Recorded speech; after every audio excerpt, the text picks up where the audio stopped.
Station. Dallas Mavericks owner Mark Cuban is donating millions after an investigation revealed rampant misconduct and sexual harassment within that organization. It is all part of your Nightcap in 90 seconds.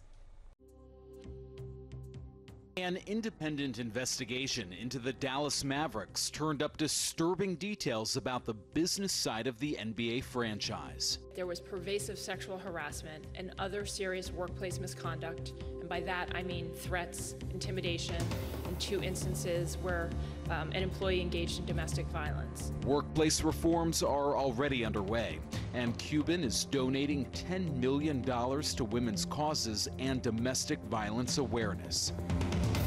Shoppers and employees at a Macy's. The Macy's in the Galleria taking cover this afternoon during a smash and grab robbery. This is cell phone video just taken just after it happened. The crooks with a sledgehammer and wore masks. The glass counters, we're told, holding a lot of high-end watches.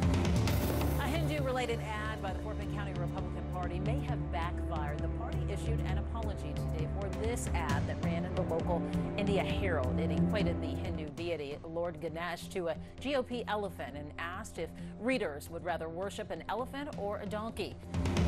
The woman who helped kidnap Elizabeth Smart in 2002 left prison this morning away from cameras.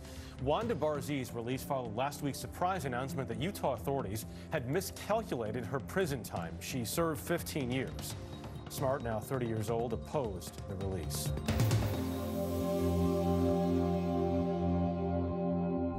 A family reunites with